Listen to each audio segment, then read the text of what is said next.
पहिए अभी पीछे हटे। ये ट्रेन अब तैर रही है। इस तरह की ट्रेनें कोई नहीं बनाता। 603 किलोमीटर प्रति घंटा। जमीन पर चलने वाली अब तक की सबसे तेज चीज। जापान इसे 60 साल से बना रहा है। ज्यादातर लोगों ने इसके बारे में कभी नहीं सुना। इस रेलवे का 86% सॉलिड माउंटेन से होकर जाता है। कोई और रास्ता नहीं था। $9 बिलियन से शुरू हुआ, अब $72 बिलियन। अभी भी चढ़ रहा है। उन्होंने जापान के सबसे कठिन पहाड़ों के माध्यम से 246 किलोमीटर सुरंग खोदी। भूविज्ञान ध्वस्त हो गया, शेड्यूल ध्वस्त हो गया, लागत में विस्फोट हो गया। वे चलते रहे, बाहरी अंतरिक्ष से भी ठंडा। यही कारण है कि ट्रेन तैरती है। एक गवर्नर, एक हस्ताक्षर। उन्होंने $72 बिलियन की परियोजना को 4 साल के लिए रोक दिया। इस तरह जापान ने जमीन पर सबसे तेज चीज बनाई, और ऐसा लगभग कभी नहीं हुआ। 1964 में जापान ने बुलेट ट्रेन शुरू की। इसने दुनिया बदल दी। फिर जापान ने पूछा, अगला क्या है? टोकाइडो शिंकानसेन भरा हुआ है, प्रति घंटे 12 ट्रेनें। इससे अधिक क्षमता नहीं। जापान को बाईपास की आवश्यकता थी। तटीय मार्ग पहाड़ों के चारों ओर घुमावदार है। मैग बस सीधे उनके बीच से होकर गुजरता है। 1962 में शोध शुरू हुआ। उन समीकरणों को रेलवे में बदलने में 63 साल लग गए। 90 पहला परीक्षण ट्रैक मियाजाकी में 7 किलोमीटर। पहला उत्तोलन, पहला प्रमाण कि ये काम करता है। मियाजाकी ने इसे साबित किया, उत्तोलन काम करता है। सुपर कंडक्टिंग मैग्नेट का इस्तेमाल किया। अगला कदम आल्प्स। 90 आल्प्स में भूवैज्ञानिक सर्वेक्षण शुरू हुआ। एक सुरंग को मंजूरी देने से पहले 19 साल तक सर्वेक्षण चला। दक्षिणी आल्प्स के नीचे का भूगोल 300 मिलियन वर्ष पुराना है, और जिन्होंने पहले कभी किसी सुरंग से होकर नहीं गुजरा। 1400 मीटर ओवरबर्डन फॉल्ट जोन। भूमिगत नदियां, स्टील को कुचलने वाला चट्टान का दबाव, सीना। 27 मई 2011। 49 साल के शोध के बाद जापान ने जोहिन कैनासेन को मंजूरी दी। निर्माण शुरू हो सकता है। यामानाची परीक्षण ट्रैक पहले आया। सब कुछ साबित करने के लिए 18 किलोमीटर का असली मैग रेलवे बनाया गया। ऑस्ट्रिया की नई सुरंग बनाने की विधि, ड्रिल, ब्लास्ट, रॉक बोल्ट भरा है। 11 किलोमीटर की टेस्ट टनल ड्रिल की गई। ब्लास्ट चक्र में 6 घंटे। ड्रिल, ब्लास्ट, मक, शॉट, रॉक बोल्ट, हर दिन 6 घंटे। पहले एक पायलट टनल ड्रिल की गई। मुख्य मशीन के काम शुरू करने से पहले चट्टान का नमूना लिया गया। गाइड वे को किलोमीटर से मिलीमीटर तक सटीक होना चाहिए। लेजर ने हर एक सेक्शन की जांच की। दोनों दीवारों में 8 कॉइल लगे हुए हैं। उत्थान, मार्गदर्शन, प्रणोदन, सब कुछ एक कॉइल डिजाइन में। मोटर ट्रेन में नहीं है, ये ट्रैक में है। कंक्रीट में 18 किलोमीटर की इलेक्ट्रिक मोटर लगी हुई है। वॉशर 18 किलोमीटर केबल लगी हुई है। वॉशर हर कॉइल को पावर दिया गया है। हर सेंसर को ट्रेन चलाने से पहले जोड़ा गया है वॉशर। प्रणोदन प्रणाली को परिवर्तनीय आवृत्ति शक्ति की आवश्यकता होती है। इसे आपूर्ति करने के लिए एक समर्पित सब स्टेशन बनाया गया है। नियंत्रण केंद्र हर कॉइल, हर सेंसर ट्रेन की स्थिति के हर मिलीमीटर पर एक साथ नजर रखता है। कोई पहिया नहीं दिख रहा था, कोई पैनाग्राफ नहीं था। एक कैप्सूल को तैरने के लिए डिजाइन किया गया था। ट्रैक को न कोई पहिया छू रहा है, न बिजली के लिए कोई ओवरहेड तार। इस ट्रेन की हर बात रेलवे इंजीनियरिंग के हर नियम को तोड़ती है।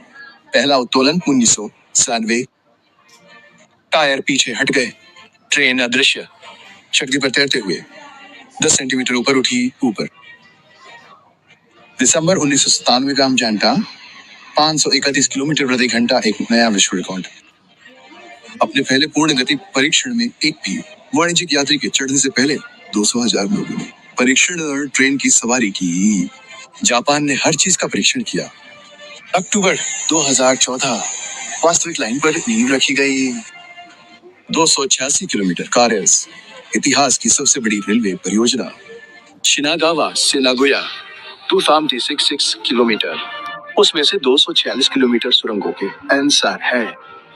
नया स्टेशन मौजूदा बुलेट ट्रेन स्टेशन के नीचे से होकर गुजरता है। ऊपर ट्रेनों को रोके बिना निर्माण। डायाफ्राम दीवारें अंदर। खुदाई शुरू होने से पहली निरंतर कंक्रीट रिटेनिंग दीवारें बनाई गई। सेंट्रल टोक्यो में एक रेलवे स्टेशन के नीचे 40 मीटर की गहराई में बिना किसी देरी के DBM को जमीन के अंदर इकट्ठा किया जाता है। आइस कॉमा जो इतना बड़ा होता है कि उसे लॉन्च शाफ्ट में 1-1 करके नहीं उतारा जा सकता। 14 मीटर चौड़ा अनडीड सॉफ्ट आर्म, 50 मीटर लंबा, 4000 टन। सामने की तरफ 80 tungsten carbide disc cutter. Machine शहरी जमीन से प्रतिदिन 15 मीटर आगे बढ़ती है। इसके ऊपर घर, दुकानें, ऐसे लोग हैं जिन्हें कुछ भी महसूस नहीं होता। हर 90 मिनट में एक कंक्रीट रिंग लगाई जाती है। हर रिंग में 6 सेगमेंट, हर किलोमीटर में 600 रिंग। खुदाई की गई मिट्टी का और सतह तक 5 किलोमीटर तक जाती है। फिर ट्रकों में, फिर निपटान कब नहीं रुकता। शहरी मिट्टी अल्पाइन चट्टान बन जाती है। TBM धीमी हो जाती है।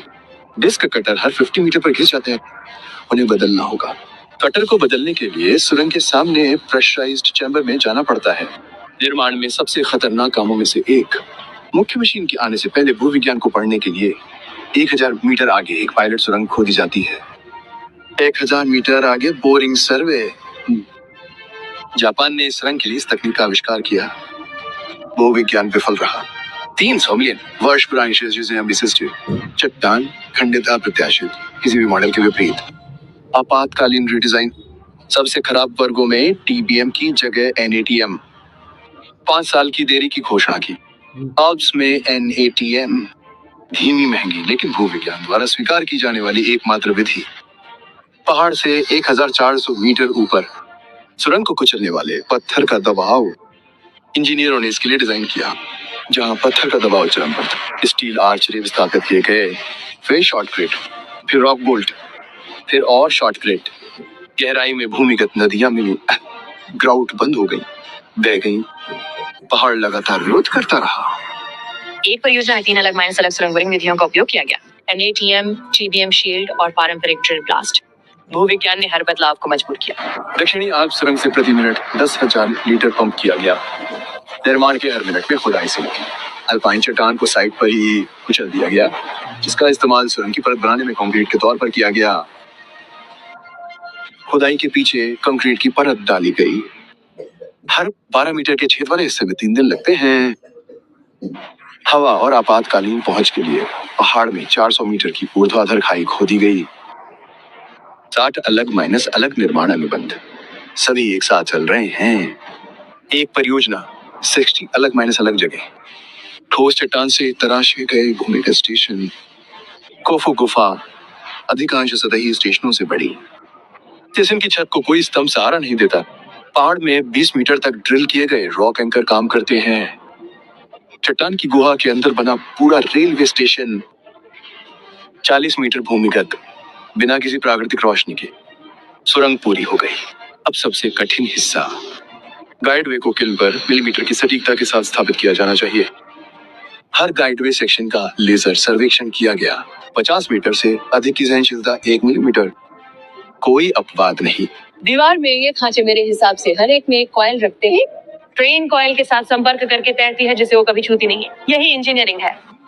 गाइडवे की दीवारों में 580,000 व्यक्तिगत कॉइल लगाए गए हैं। एमजेक हर कोई हाथ से तैनात है।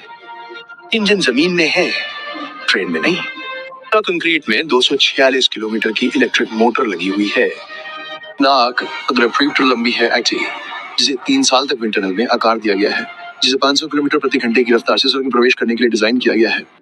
500 किलोमीटर प्रति घंटे की गति से सुरंग में प्रवेश करने पर दबाव की लहर पैदा होती है। नाक के आकार को हल करने में 3 साल तक विंड टनल का परीक्षण करना पड़ा। नोबियम टाइटेनियम तार एक बाल से भी पतला होता है, जो वैक्यूम वातावरण में प्रति कॉइल 50,000 बार घाव होता है। क्रायोस्टैट एक कार के आकार का थर्मस फ्लास्क है। ये चुंबक को पूर्ण शून्य से 4 डिग्री ऊपर रखता है। प्लूटो की सतह से -269 डिग्री ठंडा तरल हीलियम भरा हुआ है। चुंबक अतिचालक हो जाता है। प्रति ट्रेन 32 अतिचालक चुंबक। प्रत्येक को अगले से पहले स्थापित, ठंडा और सत्यापित किया जाना चाहिए। 160 किलोमीटर प्रति घंटे से नीचे का मान। 160 किलोमीटर प्रति अपने आप तैरती है। 500 किलोमीटर प्रति घंटे की रफ्तार से सुरंग में घुसने पर हवा तेजी से संपीड़ित होती है। केबिन प्रेशर सिस्टम कानों को नुकसान से बचाता है। अंदर से ये किसी भी दूसरी ट्रेन की तरह ही दिखती है। इसे असाधारण बनाने वाली इंजीनियरिंग पूरी तरह छिपी हुई है। हर ट्रेन में 800-200 सेंसर और सिस्टम पर नजर रखी जाती है। हर गड़बड़ी की सूचना तुरंत कंट्रोल सेंटर को दी जाती है। पहला परीक्षण, चलने की गति। हर सेंसर का सत्यापन, गति बढ़ाने से पहले हर सिस्टम की जांच। हर 160 किलोमीटर टायर पीछे हटते हैं, ट्रेन ऊपर उठती है। नियंत्रण केंद्र के इंजीनियर लेविटेशन सेंसर को देखकर पुष्टि करते हैं। हर परीक्षण पिछले से तेज। 200, 300, 400, 500। डेटा ने भौतिकी के वादे की पुष्टि की।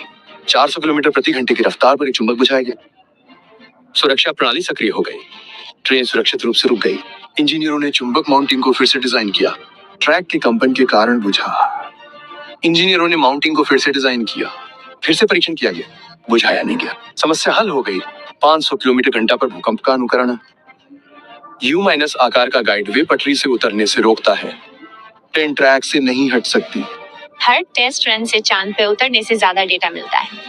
उन्होंने 20 लाख टेस्ट मील दौड़े हैं। कुछ भी संयोग पर नहीं छोड़ा गया। 1026 किलोमीटर प्रति घंटे की रफ्तार से 2 ट्रेनें गुजर रही हैं। उनके बीच की हवा से उड़ गई है। 21 अप्रैल 2015, 603 किलोमीटर प्रति घंटा, एक विश्व रिकॉर्ड। मानव इतिहास में सबसे तेज जमीनी गाड़ी। 603 किलोमीटर प्रति घंटे की रफ्तार पे, अंदर लगभग कोई कंपन नहीं। यात्री अखबार पढ़ सकते थे। यही इंजीनियरिंग है। 500 किलोमीटर प्रति घंटे की रफ्तार पर मैग लेवल प्रति यात्री सीट पर एक हवाई जहाज की उड़ान के बराबर ऊर्जा का आधा इस्तेमाल करता है। 2013 में टेस्ट ट्रैक को 42.8 किलोमीटर तक बढ़ाया गया। लंबी दूरी पर पूरी तरह से कमर्शियल स्पीड टेस्टिंग शुरू। हर दिन 2000 किलोमीटर। 2003 से अब तक का सबसे ज्यादा टेस्ट किया गया railway system. Maintenance depot 30 hectare में फैला है। हर ट्रेन रात में निरीक्षण के लिए यहाँ लौटती है। डिपो के अंदर हीलियम रिकवरी प्लांट है। वाष्पीकृत हीलियम को पुनः प्राप्त किया गया, फिर से उपयोग किया गया, फिर से उपयोग। शिजुओका से 8.9 किलोमीटर, गवर्नर ने कहा। 620,000 लोगों की जल आपूर्ति इसका कारण थी। इंजीनियरों ने सुरंग बनाने के दौरान एकत्र किए गए प्रत्येक लीटर भूजल को वापस नदी में वापस करने के लिए एक प्रणाली तैयार की। 2027, 2034 हो गया, फिर 2035। हर साल की देरी लागत में अरब डॉलर का इजाफा। $9 बिलियन से 72 बिलियन हो गया। भूविज्ञान, देरी, रिडिजाइन सभी लागत को कई गुना बढ़ा रहे हैं। अप्रैल 2024 में गवर्नर ने इस्तीफा दे दिया। JR सेंट्रल के शेयर तुरंत बढ़ गए। बाजार जानता था कि इसका क्या मतलब। नए गवर्नर ने कुछ हफ्तों के भीतर सर्वेक्षण को मंजूरी दे दी। 4 साल बाद निर्माण फिर से शुरू हो सका। अक्टूबर 2024 में पहला बोरिंग सर्वेक्षण उपकरण शिजुओका में प्रवेश किया। शिजुओका में 4 साल की देरी आखिरकार खत्म हो गई। नानकाई गर्त में महाभूकंप किसी भी वर्ष आ सकता है। मैगलेव मार्ग को इससे बचने के लिए डिजाइन किया गया है। हर किलोमीटर पर भूकंपीय सेंसर। भूकंप की लहरें ट्रैक पर पहुंचने से पहले ही ट्रेनें अपने आप रुक जाती हैं। जापान में निर्माण श्रमिकों की भारी कमी है। कुछ सुरंग खंडों में 60% क्रू क्षमता पर काम चल रहा है। 60 साइटों पर 30,000 निर्माण श्रमिक हैं। अधिकांश अपनी बनाई ट्रेन में कभी नहीं चढ़ेंगे। GU में सुरंग के पास भूजल स्तर गिर गया। इंजीनियरों ने तुरंत इसे सील करने के लिए स्तर को संशोधित किया। जमीन से 14% ऊपर ऊंचे वायोडेक्टा प्री- कासबीम पुलों पर ले जाने वाले गाइडवे का उपयोग किया गया है। जमीन के ऊपर या भूमिगत समान सहनशीलता 50 मीटर से अधिक 1 मिलीमीटर। कोई अपवाद नहीं। 500 किलोमीटर प्रति घंटे की गति पर शोरावर्धकों ने ट्रैक के किनारे के स्तर को 70 dB से कम कर दिया। व्यस्त सड़क से भी शांत। एक ट्रेन अभी -500 किलोमीटर पर घंटा की गति से ऊपर से गुजरी। मुझे हवा चलती हुई, मैंने लगभग कुछ भी नहीं सुना। तक काम करते हैं। चीन ने 2021 में 600 किलोमीटर बाय घंटा मैग लेव का अनावरण किया। जापान ने इस तकनीक का आविष्कार किया। अब उसे पहले खोलने की दौड़ हारने का खतरा है। 2025 एक नई बेहतर कार पेश की गई। एक हल्का, सस्ता, अधिक कुशल निर्माण के साथ -7 सुधार। 2000 सुरंग का 60% काम पूरा। शिजुओका बोरिंग सर्वेक्षण स्वीकृत। 2034 में वाणिज्यिक संचालन का लक्ष्य। 246 किलोमीटर सुरंग, 60 निर्माण स्थल, 30,000 मजदूर। अभी भी हर दिन निर्माण कर रहे हैं। अब तक बनी हर चीज उस ट्रेन का इंतजार कर रही है जो टोक्यो और नागोया के बीच 40 मिनट की दूरी तय करेगी। टोक्यो से नागोया इन 40 मिनट।